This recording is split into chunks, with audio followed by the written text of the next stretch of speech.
Hello നമസ്കാരം. Sibi മുളനിക്കാടാണ്. C കമ്പനിയുടെ മറ്റൊരു അൺബോക്സിംഗ് വീഡിയോയിലേക്ക് എല്ലാവർക്കും സ്വാഗതം.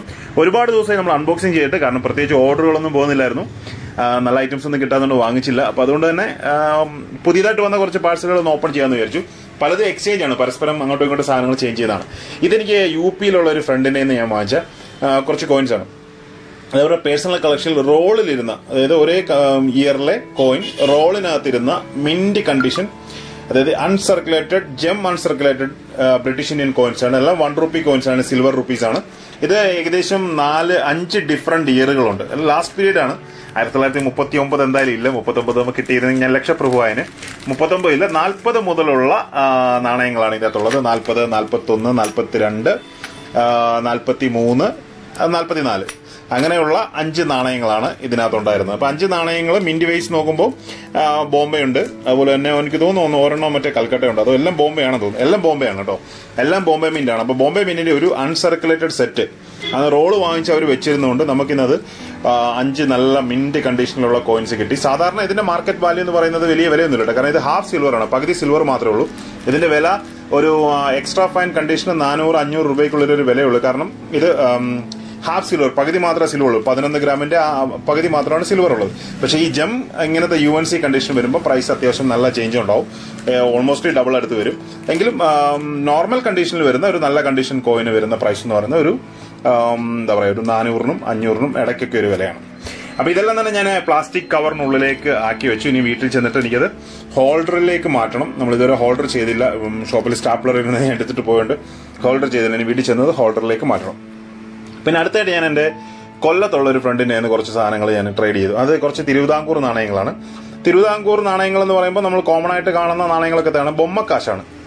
ബൊമ്മക്കാശിൽ ഇത് 3 വെറൈറ്റിയാണ്. അദ്ദേഹത്തിന്റെ കളക്ഷൻ ഉണ്ടായിരുന്ന 3 വെറൈറ്റിയാണ്. ഇപ്പൊ താഴെ വീണാണ് അതിൽ ഏറ്റവും പ്രധാനപ്പെട്ടത്. അത് മാർത്താണ്ഡവർമ്മ മഹാരാജാവിന്റെ കാലത്തെ ഫസ്റ്റ് ഇഷ്യൂ, ആദ്യത്തെ ബൊമ്മക്കാശാണ്. ആ ബൊമ്മ നല്ല തടിച്ചിട്ടുള്ള ബൊമ്മയാണ്.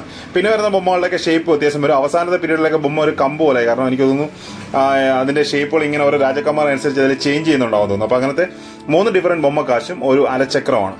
പിന്നെ കുറച്ച് ഫോറിൻ കോയിൻസ് ആണ്. ഞാൻ ഫോറിൻ കോയിൻസ് കളക്ട് ചെയ്യുന്നത് ഇപ്പൊ നിലവിലില്ലാത്ത രാജ്യങ്ങളുടെ, അതായത് ഇപ്പൊ ഉപയോഗിക്കാത്ത നാണയങ്ങൾ മാത്രമേ കളക്ട് ചെയ്യാറുള്ളൂ. അതായത് യൂറോയോ അല്ലെങ്കിൽ പൗണ്ടോ US-ന്റെ ഇപ്പോഴത്തെ ഉപയോഗിക്കുന്ന നാണയങ്ങളൊന്നും കളക്ട് ചെയ്യില്ല. പഴയ നാണയങ്ങൾ ഇപ്പോൾ ഉപയോഗമില്ലാതെ കൂടുതലും യൂറോപ്യൻ യൂണിയനിൽ മുമ്പുണ്ടായിരുന്ന രാജ്യങ്ങളുടെ നാണയങ്ങളാണ്. ഇതിൽ കൂടുതൽ നിങ്ങൾ കാണുന്ന മൊണോക്കോ എന്ന രാജ്യത്തിന്റെ നാണയമാണ്. മൊണോക്കയുടെ നാണയങ്ങൾ കിട്ടാൻ കുറച്ച് പ്രയാസമാണ്, കാരണം മൊണോക്കോ ചെറിയൊരു രാജ്യമാണ്. അവിടെ നാണയങ്ങളുടെ ഉപയോഗം തന്നെ വളരെ കുറവായിരുന്നു. ഇപ്പോഴൊരു യൂറോപ്യൻ യൂണിയനിലാണ്. അപ്പം മൊണോക്കയുടെ നാണയങ്ങളാണ്. അത് കൂടാതെ ഇപ്പം എന്റെ കയ്യിലിരിക്കുന്ന സാർലാൻഡ് എന്ന് പറഞ്ഞിട്ടൊരു, അത് രാജ്യമായിട്ട് തന്നെ കൺസിഡർ ചെയ്തിട്ടുണ്ട്. സാർലാൻഡിന്റെ നാണയം കിട്ടാൻ കുറച്ച് പ്രയാസമുള്ളതാണ്. ഞാൻ ലാസ്റ്റിൽ അതിന്റെ കാറ്റലോഗ് ഡീറ്റെയിൽസ് നിങ്ങളെ കാണിക്കാം. അപ്പൊ സാർലാൻഡിന്റെ ഒരു നാണയമാണ് കണ്ടത്. അതിൽ കൂടുതലും മൊണോക്കയാണ്. പിന്നെ ഒരു പോർച്ചുഗീസ് ഒക്കുപ്പേഷൻ കോയിനുണ്ട്. ഇപ്പൊ ഈ കാണുന്നത് ഒരു പോർച്ചുഗീസ് ഒക്കുപ്പേഷൻ ആണ്. പോർച്ചുഗീസ് ഒക്കുപ്പേഷൻ മക്കാവു, അതായത് ഇന്ന് മക്കാവു ചൈനീസിന്റെ അണ്ടറിലാണ്. അതിന് മുമ്പ് മക്കാവു എന്ന രാജ്യം പോർച്ചുഗീസിന്റെ അണ്ടറിലായിരുന്നു. പോർച്ചുഗീസിൽ നിന്ന് ചൈനീസ് എടുത്ത് ഇപ്പോഴും അവർ ഒക്കുപ്പേഷനിൽ തന്നെയാണ്. അവർക്ക് സ്വാതന്ത്ര്യം വേണമെന്നൊക്കെ പറഞ്ഞ ഇടയ്ക്ക് ഹോങ്കോങ് പോലെ പ്രശ്നങ്ങളുണ്ടായിരുന്നു, അതൊക്കെ ചൈന അടിച്ചമർത്തി. ഇത് മൊണോക്കോയുടെ തന്നെ നാണയങ്ങളാണ്. മൊണോക്കോയുടെ ഒരു നല്ല ഗ്രൂപ്പ് നാണയങ്ങൾ കിട്ടിയിട്ടുണ്ട്. ഇത് സ്പെയിനിന്റെ പഴയകാല 1937 നോട്ടാണ്. ഇത് കുറച്ച് റയർ ആണ്. കണ്ടീഷൻ ഇങ്ങനെ ലോ ആയതുകൊണ്ട് കാര്യമൊന്നുമില്ല, കാരണം നല്ല കണ്ടീഷനൊക്കെ വരുമ്പോൾ നല്ല വില വരും. ഇതൊരു UNC ഒക്കെ ആണെങ്കിൽ ഒരു €100, അതായത് 8,000-9,000 രൂപയ്ക്ക് UNCക്ക്. പക്ഷെ അതേസമയം യൂസ്ഡ് വരുമ്പോൾ ഇതിന്റെ 700 രൂപയ്ക്ക് താഴെ മാത്രമാണ് ഇതിന്റെ വില വരുന്നത്. അതൊക്കെയാണ് ഇന്ന് വന്ന പാഴ്സലുകളിൽ നിന്ന് നിങ്ങൾക്ക് കാണിക്കാൻ വേണ്ടിയുള്ള കുറച്ച് സാധനങ്ങൾ. ഇതിന്റെ ക്ലോസ് ആയിട്ടുള്ള വീഡിയോസോ ഫോട്ടോസോ ഒക്കെ ഞാൻ പിന്നീട് അപ്ലോഡ് ചെയ്യാം. ഇതൊക്കെയാണ് നാണയങ്ങൾ. കൂടുതലും മൊണോക്കയുടെ നാണയങ്ങളും സാർലാൻഡിന്റെ നാണയങ്ങളുമാണ് കൂടുതൽ കിട്ടിയത്. ഇനി ഞാൻ സാർലാൻഡിന്റെ കാറ്റലോഗ് ഡീറ്റെയിൽ നിങ്ങൾക്കൊന്ന് കാണിച്ചു തരാം.